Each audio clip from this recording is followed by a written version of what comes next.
이 시간 온라인으로 수요예배 드리시는 모든 성도님들을 환영합니다. 우리 다 같이 기도하시고 예배드리기 원합니다. 편찮는 사랑으로 저희들을 지켜주시고 보호해주시는 참 좋으신 하나님 아버지 감사합니다. 이 시간 저희가 주님께 예배를 드릴 수 있다는 것이 얼마나 감사하고 기쁜 일인지 말로 표현할 수가 없습니다.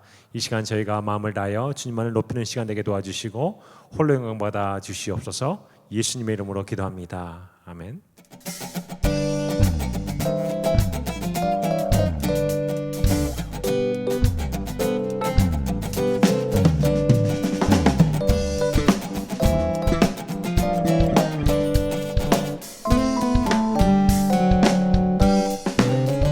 편찮은 주님의 사랑과 거룩한 보혈의 공로를 우리 다 찬양을 합시다.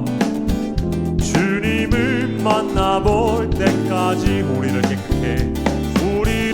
깨끗게 안피는 무궁한 생명의 물이새 생명을 구원한 친구들 하나님 찬양을 합시다.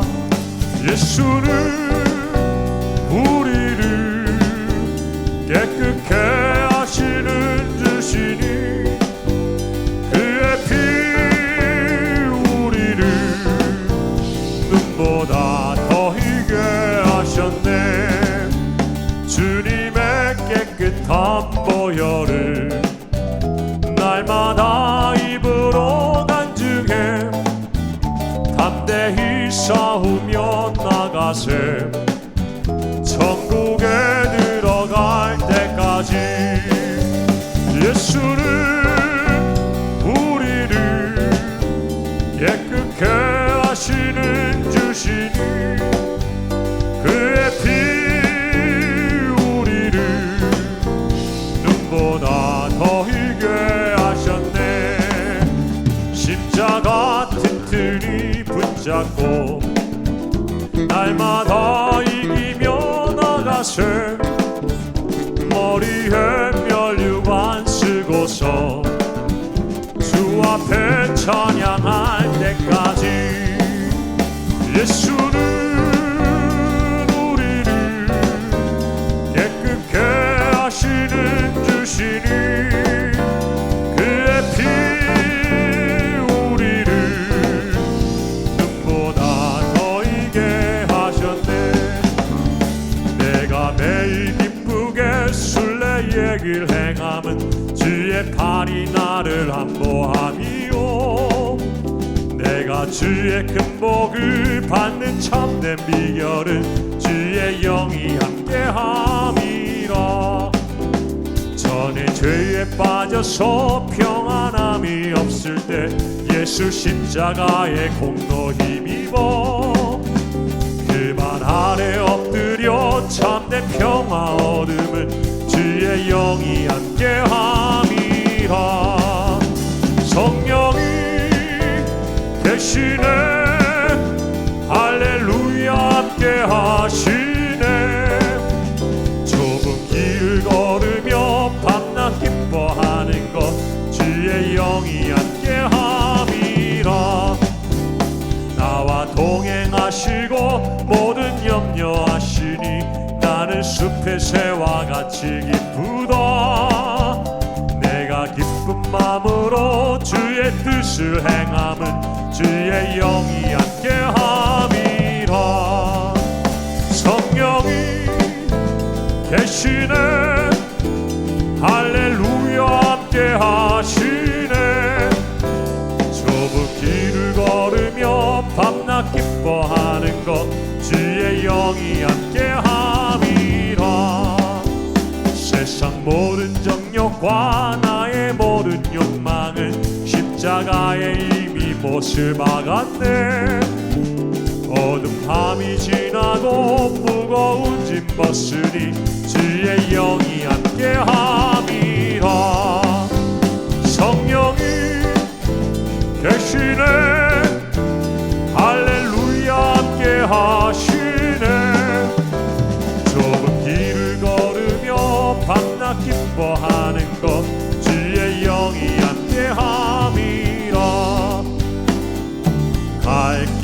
밝히 보이시니 주 앞에 빨리 나갑시다.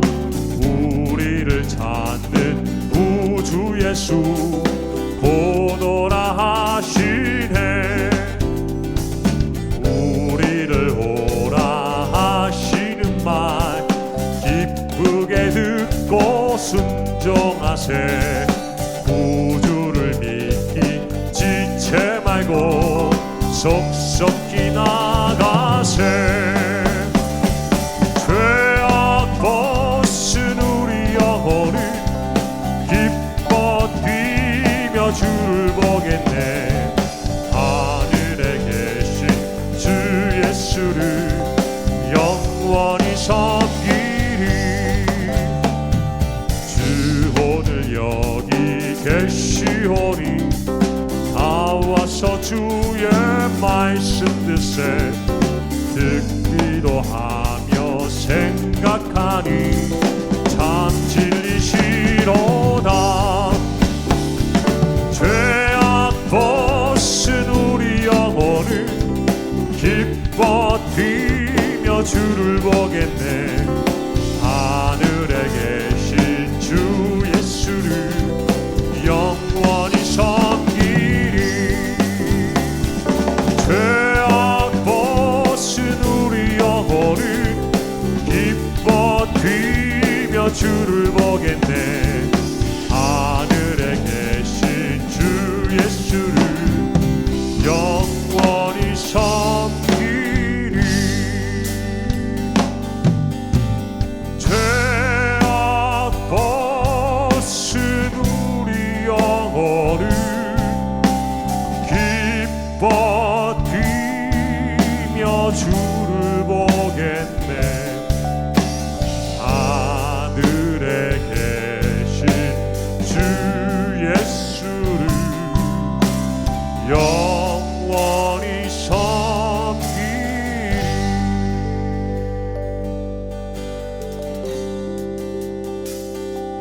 주 보혈 날 정결케 하고 주 보혈 날 자유케 하니 주 앞에 나 예배하는 이 시간 나의 모든 것을 주께 드리네. 주의 손 날 위해 찢기셨고 주의 발 날 위해 박히셨으니 이제는 내가 사는 것이 아니요 오직 주를 위해 사는 것이라.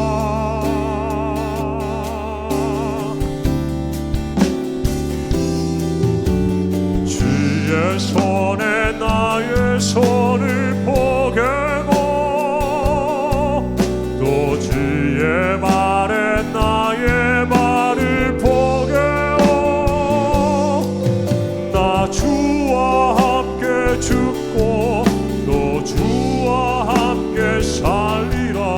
영원토록 주 위에 살리라. 주의 손에 나의 손을 포개고 또 주의 발에 나의 발을 포개어 나 주와 함께 죽고 또 주와 함께 살리라. 영원토록 주 위에 살리라. 주 위에 살리라.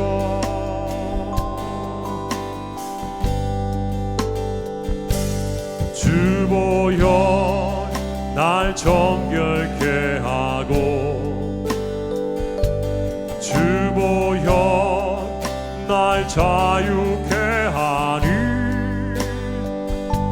주 앞에 나 예배하느니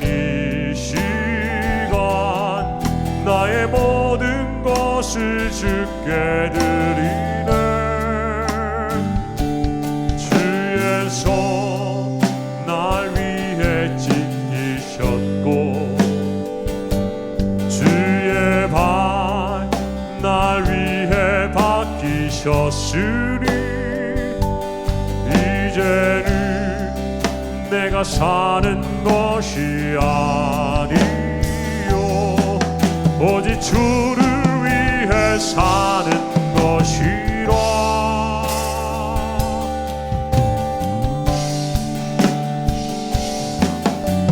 주의 손에 나의 손을 포개고 또 주의 발에 나의 발을 포개어 나 주와 함께 죽고 또 주와 함께 살리라. 영원토록 주 위에 살리라. 주의 손에 나의 손을 포개고 또 주의 발에 나의 발을 포개어 나 주와 함께 죽고 또 주와 함께 살리라. 영원토록 주 위에 살리라. 주 위에 살리라.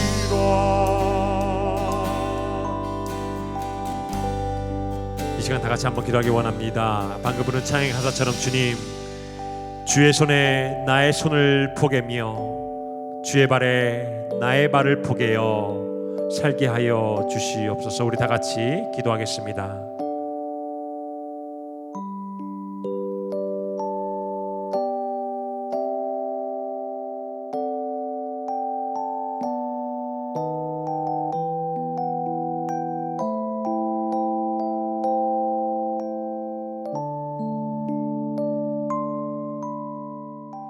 사랑이 많으신 하나님, 은혜와 사랑을 감사드립니다.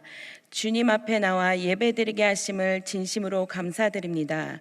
예배드림이 기쁨이 되고 찬양함으로 주님을 높이게 하소서. 주님, 저희들은 어리석고 나약한 존재라서 주님 말씀을 듣고도 실천하지 못하고 세상과 타협하며 살 때가 많습니다. 부족한 저희의 모습을 회개하오니 주님 용서하여 주옵소서. 말씀을 듣고 찬양함이 기쁨이 되고 감사가 넘치게 하옵소서. 주님, 전 세계가 코로나 바이러스로 많은 어려움에 처해 있습니다. 이로 인해 모든 사람들이 직장이나 사업장 각자의 처한 상황이 힘든 가운데 있습니다. 주님, 찾아가 위로해 주시고 힘이 되어 주시옵소서. 이 어려운 상황을 잘 이겨낼 수 있도록 믿음 주시고 더욱 말씀 안에서 굳건히 설 수 있게 도와주시옵소서. 하루빨리 이 시기가 지나가길 기도드립니다.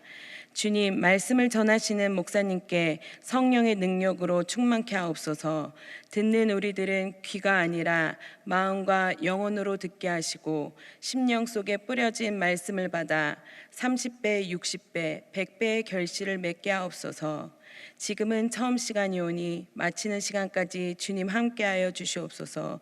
이 모든 말씀 우리 주 예수님 이름으로 기도드렸습니다. 아멘.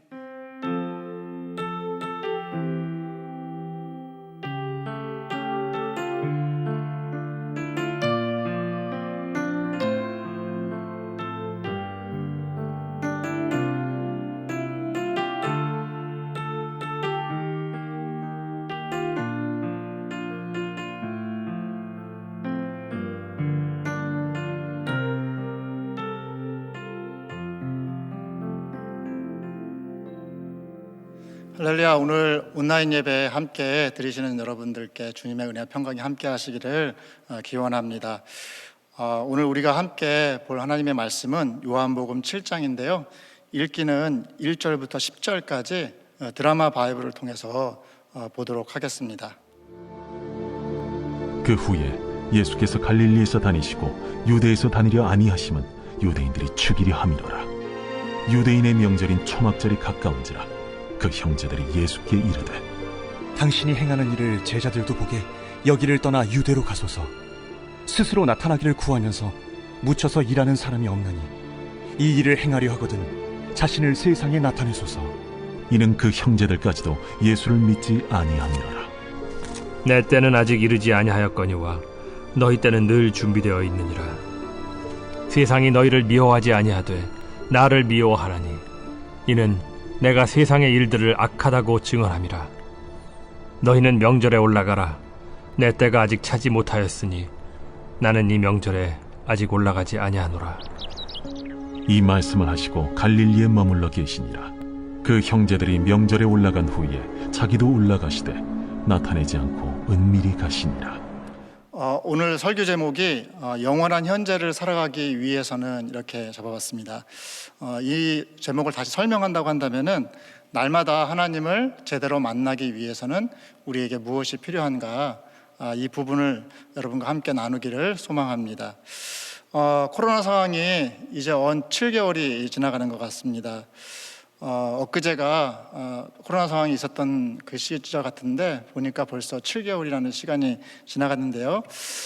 그리고 지금 저희가 맡고 있는 달이 10월 달인데요. 10월 달은 추수의 계절이죠. 그러다 보니까 올해 어떻게 살았는가 또 생각해 보게 되고 또 한 해가 어떻게 지나갔는지를 이렇게 돌아보는 그런 시간이 되었습니다. 그런 와중에 저 개인적으로는 미국에 와서 살아갔던 나날들이 얼마나 지나갔는지 좀 보게 되었고요. 또 최근에는 그 대학 때 그 같은 학번이었던 사람들이 카톡방을 만들어 가지고 초대를 했어요. 그래서 그간에 보지 못했던 얼굴들 보면서 인사도 하고 그랬었는데요. 그래서 한번 계산을 해보니까 제가 대학을 졸업한 지가 벌써 25년이 되었더라고요. 그리고 미국에 와서 생활한 지는 벌써 15년이 되었습니다. 참 세월이 빨리 지나간다, 시간이 참 빨리 지나간다, 그런 생각을 하게 되었는데 여러분은 어떠신지 모르겠습니다. 그런데 한편으로는 이런 생각이 들었습니다. 이렇게 세월이 빨리 지나갔는데 나는 그동안에 무엇을 하면서 살았는가, 그리고 나는 정말 가치 있는 인생을 살았는지, 정말 귀한, 하나님 보시기에 귀한 열매를 맺고 살았는지 좀 되돌아보는 시간이 되었습니다. 근데 사실 자신감 있게 잘 살았다라기보다는 이것밖에 못 살았을까, 더 잘 살 수 있었는데 라고 하는 그런 마음도 있었습니다. 그런 생각을 해보면서 우리가 지금도 여전히 이제 하나님께서 우리에게 주신 그 삶을 살아가게 되는데요. 이 삶이 정말 값지고 또 하나님께서 그 삶 가운데 역사하는 삶을 살기 위해서 우리에게 무엇이 필요한가라고 하는 것을 좀 많이 생각해 보게 되었습니다. 그래서 우리 그리스도인 된 우리가 시간을 어떻게 봐야 할지, 그 부분을 좀 먼저 여러분과 나누면서 오늘 말씀을 좀 시작해 보고자 합니다. 그리스도인의 시간을 바라보는 시각에 대해서 제일 먼저 깊이 생각하고 연구해서 잘 정리한 사람이 어거스틴입니다. 어거스틴이 그리스도인의 시간과 특별히 사도 바울의 그 서신들을 보면서 사도 바울이 시간을 어떻게 인식했는지 생각했는지를 잘 정리했는데요. 이 내용은 이문식 목사님이라고 하는 분이 설명한 내용을 제가 좀 정리해서 여러분과 함께 나누기를 원합니다. 도표를 보시면은 어거스틴은 하나님의 시간은 영원이라고 이야기를 합니다. 이 영원이라고 하는 건 뭐냐면은 우리가 영혼을 생각할 때 아무것도 없는 것을 생각할 수 있고요. 또 한편으로는 시간이 영원한 것, 이렇게 생각할 수 있습니다. 양적인 시간이죠. 시간이 없거나 아니면 시간이 무한한 것, 이런 양적인 시간을 어거스틴은 생각한 게 아니라 어거스틴은 질적인 시간을 생각했습니다. 그래서 하나님의 영혼은 양적으로 없거나 아니면 무한한 게 아니라 질적으로 우리의 시간과는 다른 그런 시간으로서 영혼을 이야기를 합니다. 그렇다면은 우리 인간된 우리가 느끼는 시간은 어떤 시간이냐? 우리가 인식하는 시간은 현재밖에 없다라고 설명을 합니다. 왜냐하면은 과거를 지내는 순간 그 과거는 없어지잖아요. 지금 조금 전에 했던 일, 제가 지금 말씀을 전하지만 했던 말씀도 어떻게 보면 조금 시간이 지나면 다 과거의 일이 되어져 버립니다. 그렇기 때문에 과거는 지금 존재하는 게 아니라 기억되는 현재다라고 이렇게 설명을 합니다. 그렇다면 미래는 무엇인가? 미래는 기대되는 현재다.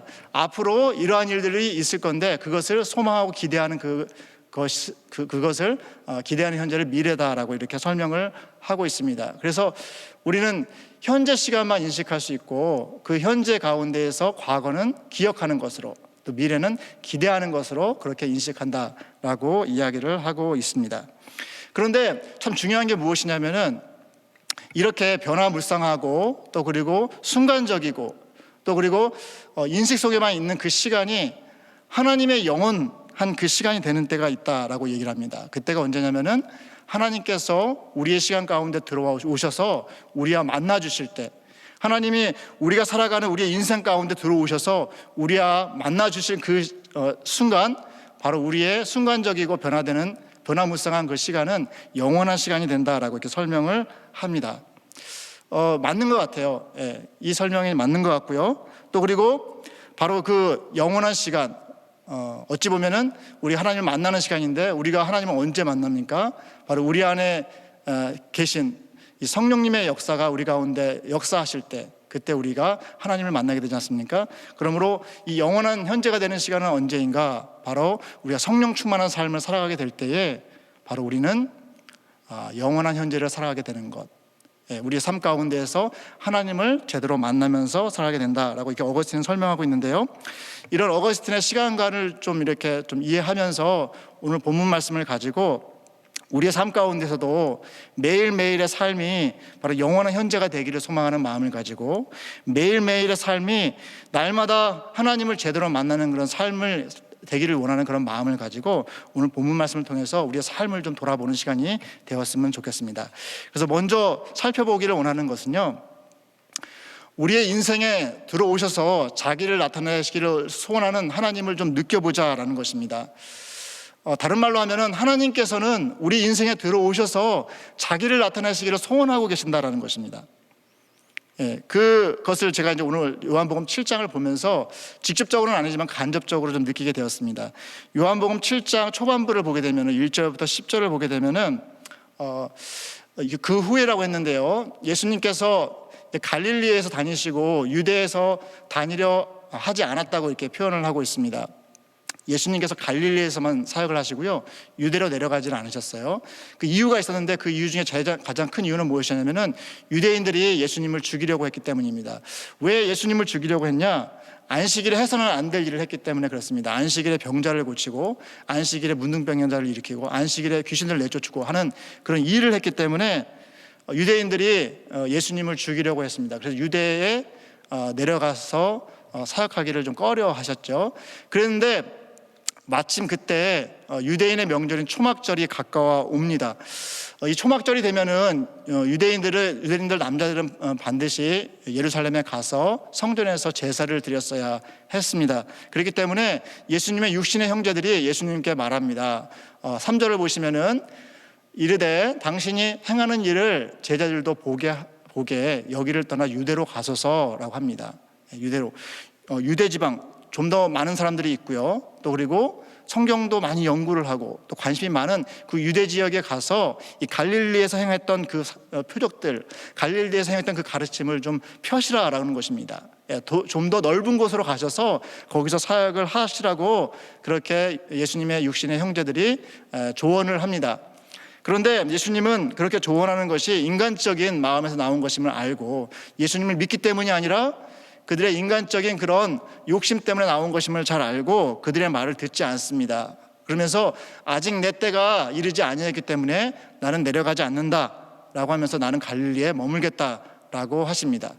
그런데 참 이상한 거는요, 예수님께서 그렇게 갈릴리에 머물러 계시겠다라고 하셨음에도 불구하고 10절 말씀을 보시면은 그 형제들이 명절에 올라간 후에, 여기 자기는 예수님이죠, 예수님도 올라가시되 나타내지 않고 은밀히 가시니라 라고 이렇게 표현되어 있습니다. 예수님이 자기 형제들이나 다른 사람들에게 말하지 않고 몰래 은밀히 명절날, 초막절날 예루살렘으로 가십니다. 왜 예수님은 몰래 가셨을까? 말했지만은 첫 번째는 뭐냐면은 예수님이 때가 아니었음에도 불구하고 우리 예수님 가운데, 예수님 마음 가운데 이 초막절이라고 하는 것은 정말 유대인의 귀한 명절이거든요. 하나님의 은혜, 하나님께서 베풀어 주신 그 은혜를 생각하면서 추수의 때 주님께서 주신 그 은혜를 생각하면서 하나님께 감사하고요. 그 다음에 하나님께서 주신 그 은혜를 함께 누리는 참 복된 시간, 예배하는 복된 시간인데 우리 예수님께서도 그때 가셔서 예배하기를 원하셨겠죠. 그리고 그때 가셔서 예수님은 하나님께로 오신 분이시기 때문에 하늘로부터 가지고 오신 그 복음을 전하기를 원하셨을 거예요. 그런데 나타내고 가면은 죽이려고 하고 또는 오해하고 믿지 않으니까 몰래 가신 겁니다. 몰래 은밀히 가셨어요. 하지만 우리 예수님 마음 가운데 있는 그 열정 있죠. 하나님이 누구신지를 보여주고 싶어 하시는 열정, 하나님을 나타내려고 하시는 열정, 우리 인생 가운데 하나님을 드러내 보여주려고 하는 그 열정이 이 부분에서 느껴진다라는 것입니다. 저는 느껴지셨는데 여러분들은 어떤지 모르겠어요. 이 자기를 나타내지 않으시고 은밀히 가시니라라고 하는 이 대목을 읽으면서 우리 예수님이 정말 하나님을 나타내 보이고 싶었는데 사람들이 제대로 받아들이지를 않고 믿지를 않고 죽이려고 하니까 이렇게라도 가서 보여주기를 원했던 그 부분이 좀 저에게 느껴지는 그런 시간이 되었습니다. 그래서 우리가 먼저 우리의 인생 가운데 하나님을 제대로 만나기 위해서 필요한 게 뭐냐면은 우리 하나님께서 자신을 우리에게 드러내시기를 정말 소원하신다, 정말 원하신다, 정말 간절히 원하신다라고 하는 것을 느끼는 것이 굉장히 중요하다라고 하는 것을 이 대목에서 저와 함께 깨닫는 저와 여러분이 되었으면 좋겠습니다. 두 번째로 보기를 원하는 것은요, 하나님이 우리 인생에 들어오셨을 때 만나야 합니다. 그런데 하나님께서 우리 인생에 들어오셨을 때 예수님 시대도 마찬가지예요. 예수님이 하나님이시잖아요. 하나님께서 보내신 분이십니다. 하나님의 독생자십니다. 하나님을 제대로 우리에게 계시해 줄 수 있는 분이십니다. 그분이 이 세상 가운데 오셔서 우리 인생 가운데 오셔서 하나님이 누구신지, 하나님이 어떤 분이신지를 보여주시는데 제대로 만나는 사람이 있는가 반면에 만나지 못하는 사람이 있다라는 것을 우리는 보게 됩니다. 우리가 그 요한복음 5장부터 10장 이 사이에 요한은 유대인의 중요한 절기들을 가지고 와서 그 절기들이 품고 있는 의미를 예수님께서 완성하시고 그 의미들을 설명하심으로 말미암아서 예수님이 어떤 분이신지를 보여주는 것을 이렇게 설명하고 있는데요.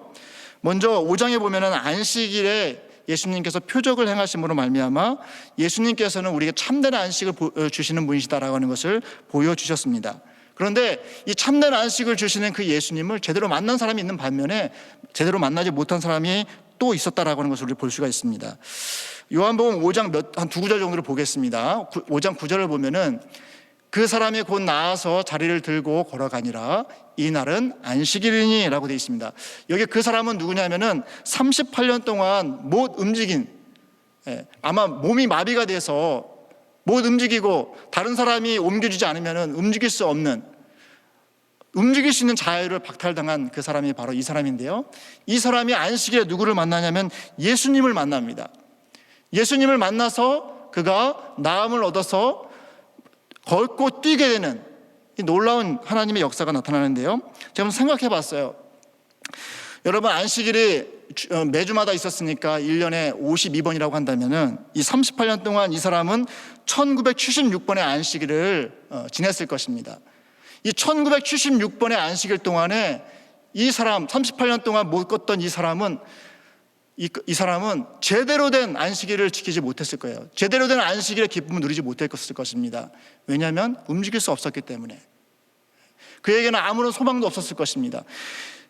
1976번 동안 이 사람은 매주마다 참된 안식을 주기 위해서 있었던 이 안식일이 고통의 시간이었을 거예요.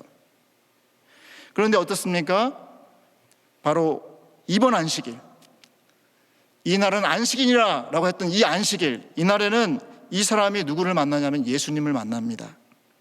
그리고 그에게 주어진 1977번의 안식일은 그 전에 있었던 1976번의 안식일과는 전혀 다른 안식일이 되었을 것을 우리는 압니다.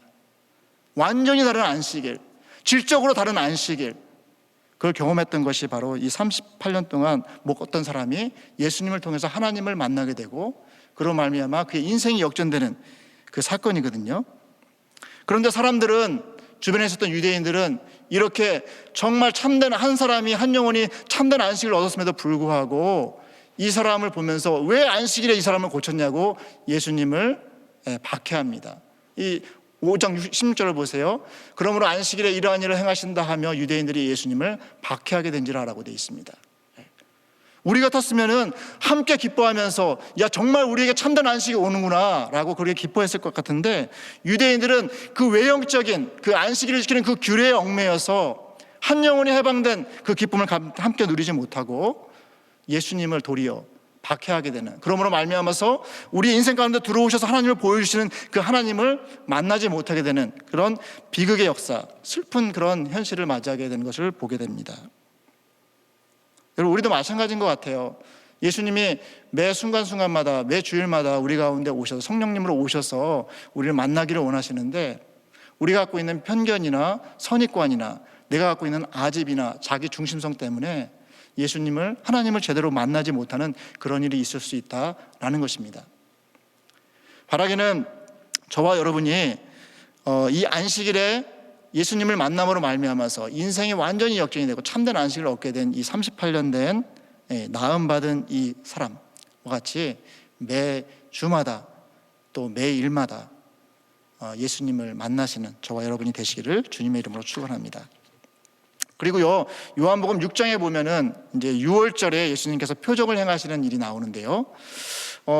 요한복음 6장 4절을 보시면은 마침 유대인의 명절인 6월절이 가까운지라라고 하십니다. 근데 예수님께서 이 6월절이 가까웠을 때 표적 2개를 행하십니다. 하나는 오병이어로 남자만 5,000명을 먹이시는 그런 오병이어 기적을 이루시고요. 그다음 두 번째는 바다를 잠잠케 하시는 그런 표적을 보여주십니다.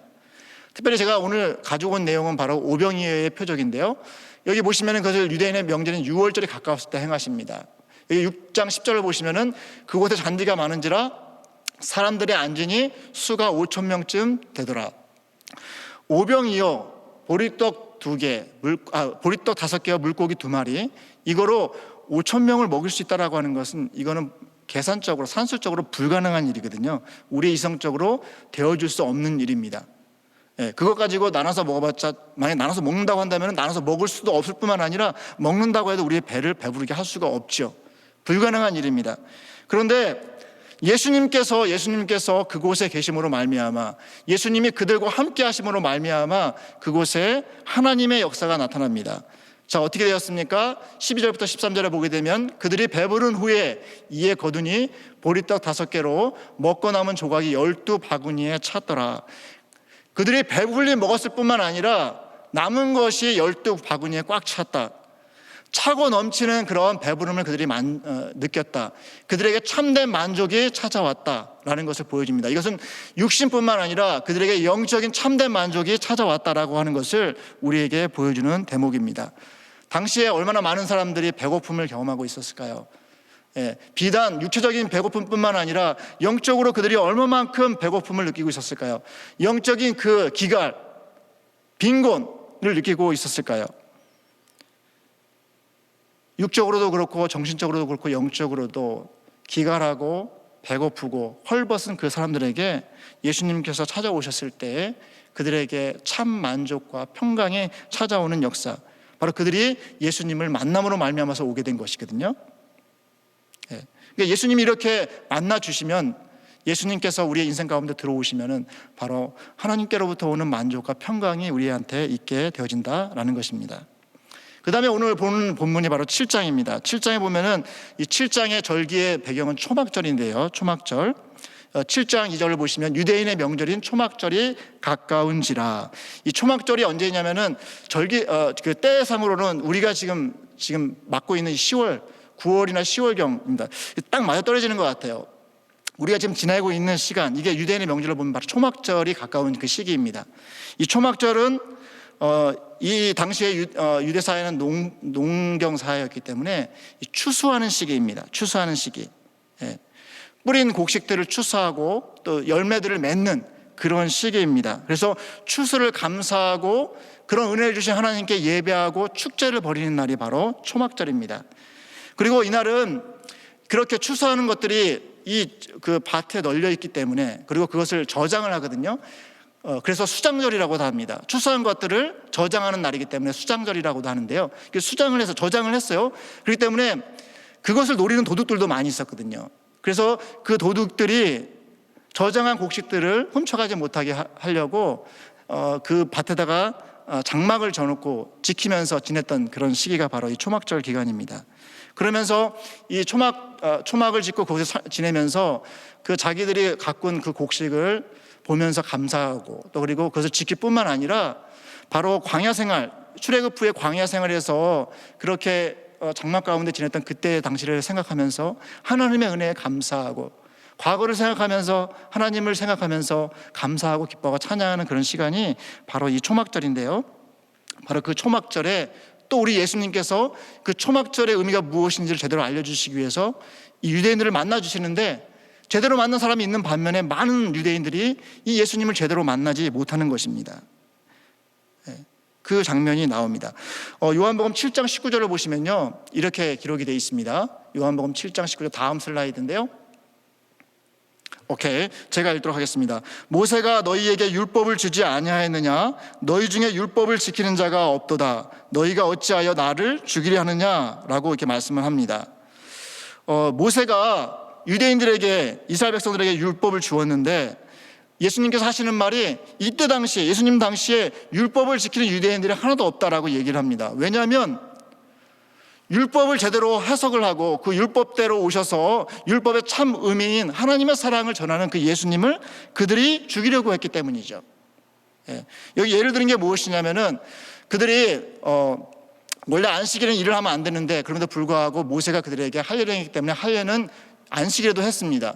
자기들이 할례도 안식일에 하면서도 예수님께서 몸이 불편하고 몸이 온전하지 못한 사람을 고치는데, 그래서 한 사람이 온전하게 되었는데 그걸 가지고 막 화를 내고 예수님 막 죽이려고 한 거예요.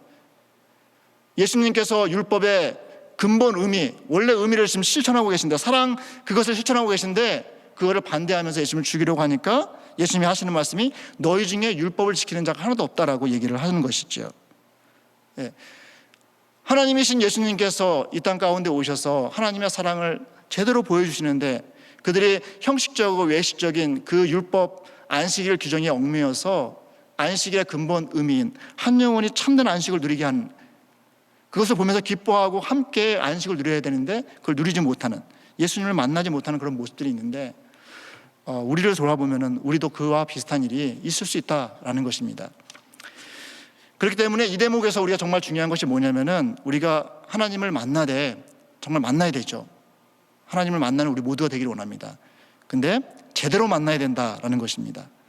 이 예수님 당시에 유대인 예수님을 만나지 않은 게 아닙니다. 예수님이 하시는 일도 봤고요, 예수님이 가르치는 것도 들었습니다. 예수님을 만났어요. 하지만 그들은 제대로 만나지 못했습니다. 그렇기 때문에 우리도 매일마다 성경 읽고 매일마다 예배 드리면서 하나님의 말씀을 듣고 또 성령 역사 가운데 성령님을 만나죠. 하지만 어떻게 보면 우리 껍데기만 하나님을 만나고 갈 수도 있습니다.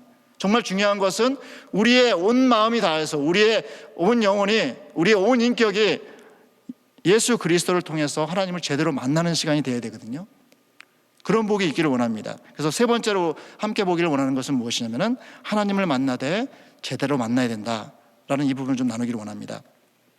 이제 예수님께서 초막절에 예루살렘에 오셔서 성전에 들어가셔서 여러 가지 말씀도 하시고 또 그리고 그들과 논쟁도 하십니다.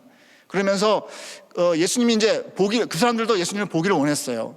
도대체 예수가 누구인지 만나보기를 원했습니다. 그리고 예수님이 행하는 표적도 보기를 원했습니다. 그래서 왔어요. 근데 예수님이 오니까 궁금한 게 많을 거 아니에요. 그래서 막 질문을 막 쏟아냅니다. 크게 한 세 가지 질문을 그들이 하는데요. 첫 번째 질문이 뭐냐면은 이 예수라는 사람이 도대체 어디서 교육을 받았길래 그 전파하는 그 가르침이 이게 권위가 있는가? 보통 그 율법사하고 이렇게 다른가라는 그런 질문을 하는 겁니다.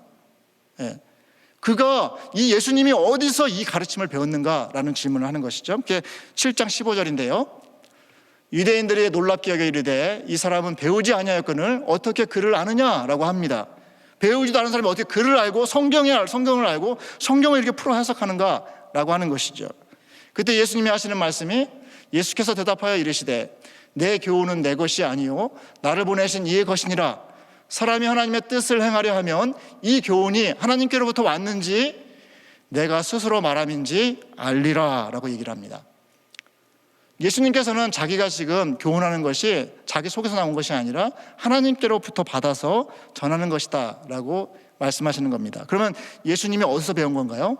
예수님은 하늘로부터 배우신 거거든요.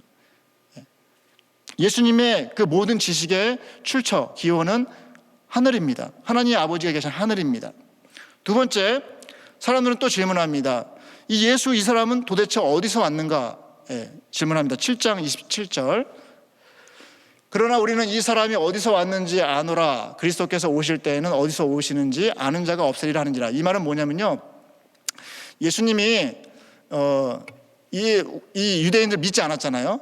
그러면서 예수님이 우리가 어디서 왔는지 우리가 안다. 그가 어디서 왔냐면 갈릴리에서 왔다는 거예요.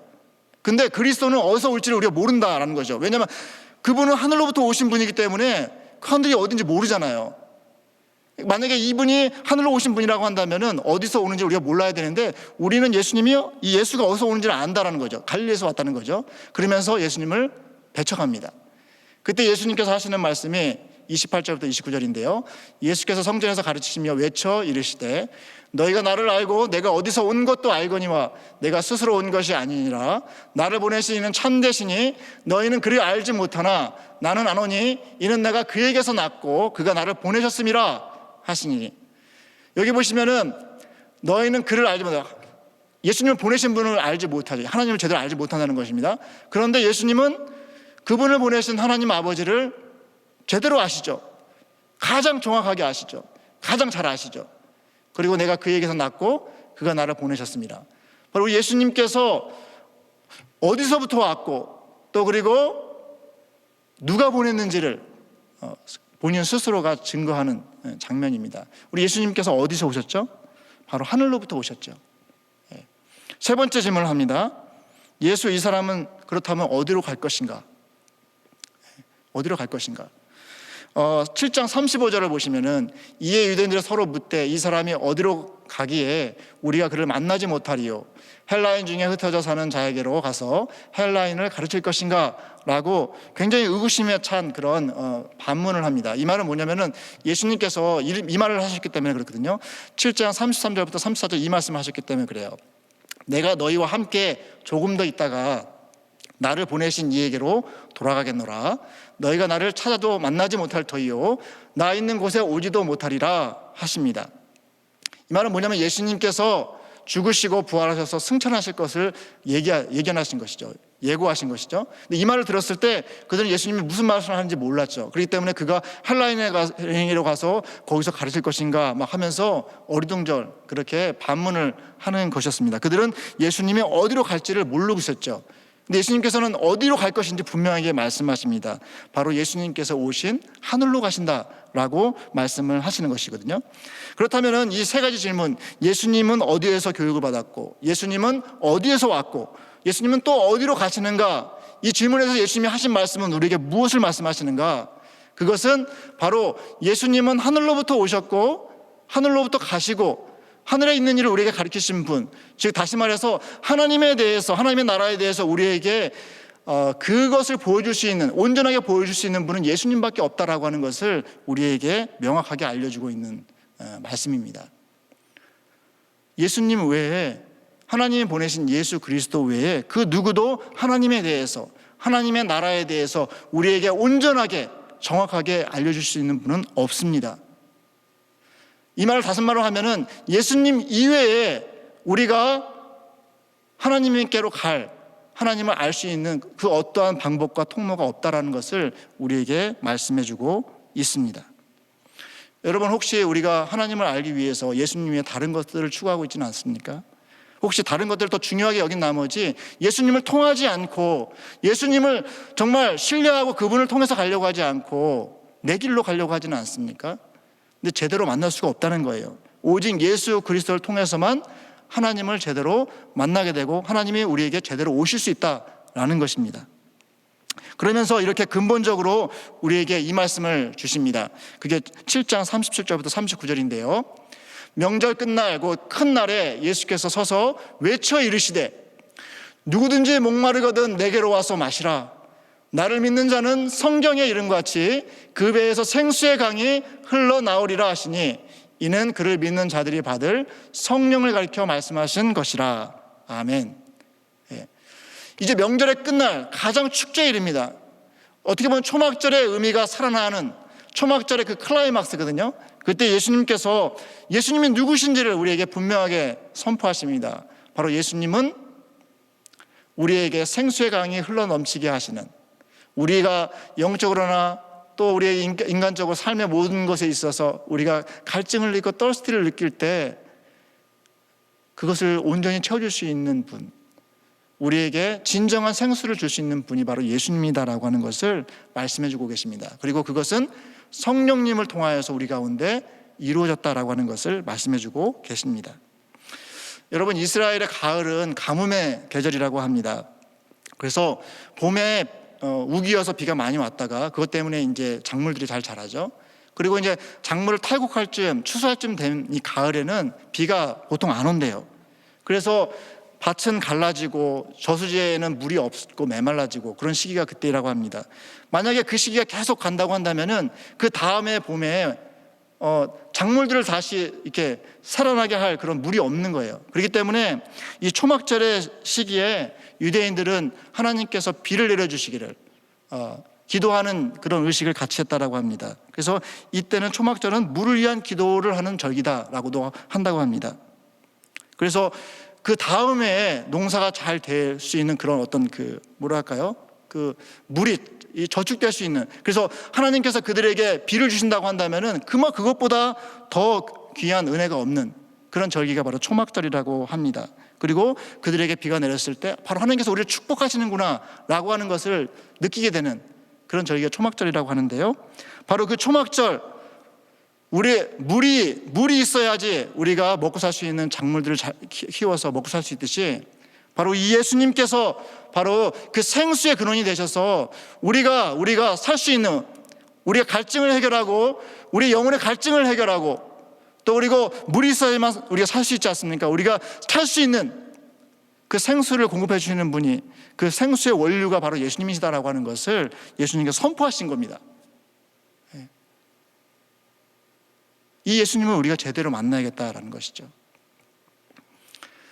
바라기는 오늘을 통해서, 오늘 예배를 드리면서 이에 대한 인식을 제대로 함으로 말미암아, 다시 한번 정비함으로 말미암아서요, 이 생수의 강이 되시, 생수의 근원이 되시는 예수님을 제대로 만남으로 말미암아서 우리의 삶 가운데 정말 성령의 강이 흘러넘치는, 성령의 폭포수가 흘러넘치는 저와 여러분이 되시기를 주님의 이름으로 축원합니다. 이제 말씀을 정리하려고 하는데요. 요 최근에 제가 경험했던 일들 하나 나누고요. 그 다음에 성경 말씀 하나 나누고 마치려고 합니다. 최근에 저의 생활 가운데 이것은 분명히 하나님께서 역사하신 일이다, 하나님께서 내 인생 가운데 들어오셔서 되어진 일이다라고 느껴지게 되는, 확신하게 느껴지게 되는 두 가지 사건이 있었습니다. 하나는 좋은 사건이었고요, 하나는 안 좋은 사건이었는데요. 두 가지 다 모두 하나님이 나의 인생 가운데, 우리 가족의 인생 가운데 들어와서 역사하신 사건이다라고 하는 것을 느끼게 하는 그런 사건이었습니다. 첫 번째는 좀 안 좋은 일인데, 차 사고가 두 주 전에 있었습니다. 근데 이 사고가 일어나기 정말 확률적으로 어려운 사고였는데 사고가 일어났어요. 저희 아내가 그 새로 산 차를 가지고 이제 저희 큰 아들을 이제 픽업하려고 이제 라이드를 하러 갔습니다. 근데 이날 원래 있던 데서 이렇게 데리고 왔으면은 사고가 없었을 거예요. 근데 우리 첫째가 이때 다른 곳에 가가지고 또 뭘 했었어야 됩니다. 그래서 그곳으로 가서 이렇게 들러서 오는 그런 과정이었습니다. 그러니까 원래대로 루틴에 따라서 간 길이 아니라 가지 않아도 되는 길을 가서 오는 길에 사고가 있었던 것입니다. 이것도 이제 일어나기 어려운 일인데 일어났죠. 근데 이 사고가 더 일어나기 어려운 일인데 또 일어났어요. 왜냐하면은 그 일을 다 마치고 나서 집으로 돌아올 때 이제 사고가 있었는데, 돌아올 때 저한테 전화를 와이프가 3번을 했더라고요. 근데 그 중에서 제가 2번을 안 받고 마지막 거를 받았습니다. 근데 마지막 게 뭐였냐면은 사고가 났다는 전화를 받은 거예요. 근데 만약에 제가 첫 번째 2번의 그 전화 중에 하나라도 받아가지고 와이프하고 제 아내하고 얘기를 하는 시간이 있어가지고 제 아내가 조금이라도 한 1분이라도 늦게 거기서 출발했다라고 한다면 이 사고가 없었습니다. 그런데 제가 웬만해서는 전화를 받는데 그날따라 전화를 안 받았어요. 예, 그리고 사고 난 그 전화만 받게 되어진 것입니다. 이것도 잊기가 굉장히 어려운 것인데 잊게 된 거거든요. 그다음에 이제 사고 현장입니다. 이 사고 현장이 저나 제 아내나 그랬어요. 우리만 조심하면은, 그러니까 상대방 둘 중에 한 사람이라도 좀 조심을 하면 사고는 안 난다라고 하는 생각이 있었는데, 이번을 통해서 한 사람이 조심을 해도 사고 날 수 있다라고 하는 것을 알게 됐어요. 왜냐하면 정말 조심해서 안전하게 다 법규 지키면서 방어 운전하면서 이렇게 오고 있었거든요. 근데 교차로를 지나고 있는데 그 반대쪽 차로에서 우회전을 하려고, 빨간불에 우회전을 하려고 하던 차가 턴을 하는데, 보통 거기가 3차선이거든요. 턴을 할 때는 뭐 1차선이나 2차선만 이렇게 걸쳐서 해야 되잖아요. 근데 3차선을 쭉 걸쳐가지고 와가지고 받았다는 거예요. 예. 차는 그린라이트에 가고 있는데 빨간불에서 우회전하는 차가 아마 서지도 않은 것 같았대요. 서지도 않고 2차선을 걸쳐가지고 와가지고 옆을 박을 수 있는, 이게 정말 그렇게 일어날 확률이 얼마나 될까 생각해봤는데, 이거는 도대체 되어줄 수 없는 사고인데 사고가 일어났다라는 생각이 들더라고요. 그래서 곰곰이 많이 생각해봤어요. 야, 이건 정말 이런 사고가 있기도 참 어려운데, 정말 100만 분의 1 아니면 1000만 분의 1 생기기 어려운 이 사고가 난 것을 통해서 그때 당시에는 참 마음이 혼란했어요. 막 걱정도 되고 다치진 않았는데, 왜냐하면 또 운전도 하기도 좀 어려워하고 또 약간 후유증, 정신적인 후유증도 있고 몸도 좀 이렇게 아프고 그러니까 걱정이 많이 됐는데, 나중에 생각해 보는 게, 이 사고를 통해서 하나님께서 저는 물론이거든요, 우리 가정 가운데 무언가를 얘기하시기를 원하시는 게 아닌가라는 그런 생각을 하게 되었습니다. 기도하라고 하시는 것 같다. 정신 차리라고 하는 것 같다. 내가 내 힘으로 뭔가를 잘하려고 한다고 해서 뭐 되는 게 아니다. 하나님이 함께 해주셔야지만 되는 거다라고 하는 그런 생각들을 많이 하게 되었어요. 이 기회를 통해서. 그러니까 하나님을 더 많이 생각하게 되었고요. 또 기도하게 되었고, 또 하나님을 더 의지하게 되었던 그런 일이 있었습니다. 그래서 두 번째는요, 요거는 좋은 일인데요. 이것도 되어지기가 참, 확률적으로 되어지기가 참 어려운 일인데 그런 일이 있었습니다. 이제 차를 고치려고, 이제 차를 맡기려고 이제 컬라이전 센터 바디샵에 가서 차를 맡기는데요. 이제 차를 맡기고 나서 수속을 한 다음에 어디를 하려면, 저희가 그때 와이프의 여권이 만료가 돼가지고 여권 연장 신청을 했습니다. 새 여권을 이제 신청했는데, 그 새 여권을 신청한 지가 벌써 한 2달이 됐는데 오지를 않는 거예요. 그래서 전화를 하고 메시지를 남겨도 연락이 없어가지고 직접 찾아가야겠다 그런 생각을 했습니다. 그래서 마침 차도 맡긴 다음에 그 다음에 영사관에 가서 찾아와야겠다라고 생각을 했습니다. 근데 차를 맡기는데요, 맡기고 나서 영사관을 가려다 보니까 차가 펑크가 난 거예요. 플랫 타이어가 된 거예요. 그래서 거기서 플랫 타이어가 됐기 때문에 그 플랫 타이어를 좀 이렇게 떼우느라고 좀 시간을 보냈습니다. 거의 그 영사관 문이 닫을 시간이 거의 다가오는 것 같아요. 하여튼 그래도 한번 가보자 해서 갔습니다. 근데 갔는데 마침 그날이 콜럼버스 데이여가지고 영사관이 문을 닫는 날이었던 거예요. 그래서 문에 딱 붙어 있어요. 오늘은 휴일입니다. 얼마나 저희가 좀 이렇게 황당했겠어요. 그 인터넷 웹사이트에서는 오늘 연다고 나와 있는데 갔는데 휴일이라는 거예요. 와, 그래서 야, 또 허탕을 치는 건가? 막 그런 생각을 하면서 이제 집으로 가야 되는 것보다 했는데, 마침 그때 와이프가 화장실을 가야겠다.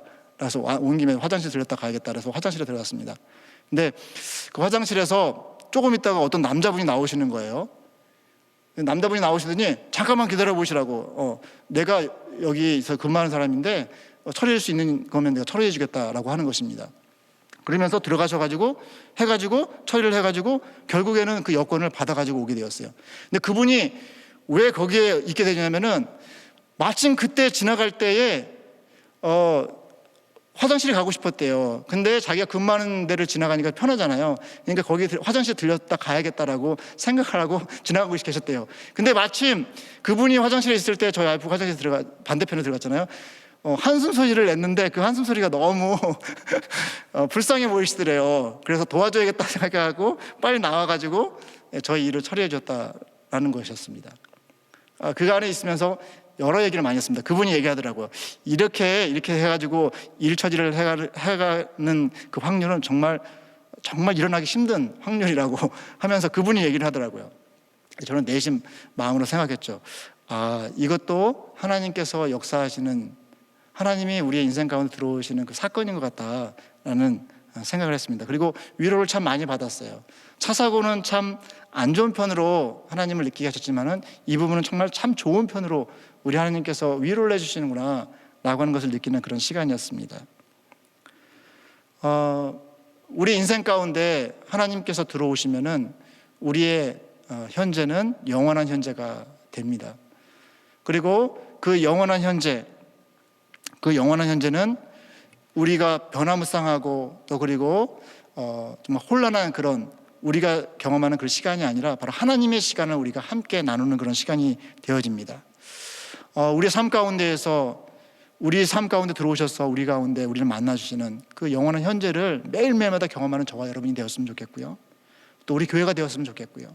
또 그리고 그렇게 매일매일 그렇게 하나님과 영원한 현재를 살아감으로 말미암아서 나중에 하나님 앞에 우리가 섰을 때 하나님과 나는 그 정말 풍성한 정말 그 기쁨의 역사들 있죠. 참 즐거웠던 시간을 추억하는 그런 일들이 정말 풍성했으면 좋겠다 하는 그런 소망을 갖는 그런 오늘 말씀이었습니다. 바라기는 저와 여러분이 우리 인생 가운데에서 하나님을 그렇게 만나시되 제대로 만나심으로 말미암아서 매일매일 순간을 영원한 현재를 만나시는 저와 여러분이 되었으면 좋겠습니다. 이 전도서 말씀 한 구절을 나누면서 오늘 말씀을 마치려고 합니다. 전도서 3장 1절부터 8절 말씀해 보시면은 제가 한번 읽어볼게요. 범사에 기한이 있고 천하 만사가 다 때가 있나니 날 때가 있고 죽을 때가 있으며 심을 때가 있고 심는 것을 뽑을 때가 있으며 죽일 때가 있고 치료할 때가 있으며 헐 때가 있고 세울 때가 있으며 울 때가 있고 웃을 때가 있으며 슬퍼할 때가 있고 춤출 때가 있으며 돌을 던져 버릴 때가 있고 돌을 거둘 때가 있으며 안을 때가 있고 아는 일을 멀리할 때가 있으며 찾을 때가 있고 잃을 때가 있으며 지킬 때가 있고 버릴 때가 있으며 찢을 때가 있고 꿰맬 때가 있으며 잠잠할 때가 있고 말할 때가 있으며 사랑할 때가 있고 미워할 때가 있으며 전쟁할 때가 있고 평화할 때가 있느니라 하면서 이게 우리가 살아가는 우리의 인생들을 보여주시죠. 근데 11절과 14절이 중요합니다. 11절 하나님이 모든 것을 지으시되 때를 따라 아름답게 하셨고 또 사람들에게는 영혼을 사모하는 마음을 주셨느니라. 그러나 하나님이 하시는 일을 시종을 사람으로 측량할 수 없게 하셨도다. 우리에게 영혼을 사모하는 마음을 주셨어요. 이 말은 뭐냐면은 하나님이 우리의 삶 가운데 들어오셔서 우리의 시간이 영원히 되어지는 그것을 사모하는 마음을 우리에게 주셨다는 것이죠. 예. 그런데 하나님이 하시는 일이 시종 우리가 측량할 수는 없습니다. 제가 경험했던 그 일도 마찬가지죠. 측량할 수 없어요. 근데 우리의 마음 가운데 하나님께서 우리의 인생 가운데 들어오셔서 우리 안에 하나님의 영혼을 이루시는 그걸 사모하는 마음을 주셨어요. 자 보세요. 하나님께서 행하시는 모든 것은 영원히 있을 것이다. 그러므로 하나님께서 우리 인생 가운데 들어오셔서 행하신 모든 일들은 영원히 있을 것입니다. 그 위에 더할 수도 없고 그것에 덜할 수도 없나니 하나님이 이같이 행하심은 사람들이 그 앞에서 경외하게 하려 하심인 줄 내가 알았도다. 결국에는 우리가 그렇게 우리 인생 가운데 들어오신 하나님을 경험하면서 우리는 하나님께 찬양할 수밖에 없고 감사할 수밖에 없고 두렵고 떨림으로 하나님을 경외할 수밖에 없을 것입니다. 하나님을 두려워하지만 하나님을 좋아할 수밖에 없을 것입니다. 하나님을 존경하지만 하나님을 기뻐할 수밖에 없을 것입니다. 그게 바로 우리 하나님께서 우리의 인생 가운데 들어오셔서 행하시는 일인데 저와 여러분의 삶, 우리 영락교회의 삶 가운데 이러한 일이 풍성하게 이루어지는 저와 여러분이 되시기를 주님의 이름으로 축원합니다. 기도하겠습니다. 하나님 아버지 감사합니다. 우리의 인생 가운데 들어오셔서 하나님의 역사를 이루시고 하나님을 보여주시고 하나님을 나타내시기를 좋아하시는 주님 오늘 깨닫게 하심에 감사합니다. 그리고 하나님이 우리의 인생 가운데 들어오셨을 때에 아버지 하나님 우리 안에 참된 안식 또 그리고 참된 평안, 참된 만족, 영원한 구원이 이루어지는 것을 아버지 하나님 이 시간 다시금 깨달으면서 소원하게 하심을 감사합니다. 이제 주님을 만나되 제대로 만나는 저희가 되게 하여 주시옵소서. 예수 그리스도를 통하여서 오직 예수 그리스도를 통하여서 매일매일마다 주님을 제대로 만나는 저희들이 되게 하여 주시옵소서. 그러므로 말미암아 우리의 삶 가운데 하나님을 경외함으로 하나님의 영광이 드러나는 하나님의 하나님 되심 사랑의 하나님이 우리의 인생 가운데 정말 풍성히 드러나는 그런 삶을 살아가는 우리 모두가 되게 하여 주시옵소서. 감사드리며 예수 그리스도의 이름으로 기도합니다. 아멘. 이제는 우리 주 예수 그리스도의 넘치는 은혜와 하나님 아버지의 무한한 사랑과 성령님의 감동 충만한 역사가 영원을 사모하는 마음을 갖고 우리 인생들 가운데 들어오셔서 하나님을 보여주시기를 소원하시는 그 하나님과 이제 영원한 교제를 통하여서 하나님의 하나님 되심을 정말 풍성히 드러내며 살기로 결심하고 나아가는 이 자리에 모인 주의 권속들 머리머리 위에 그들의 삶과 일터 위에 지금부터 영원까지 함께 있을지어다. 아멘.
아멘.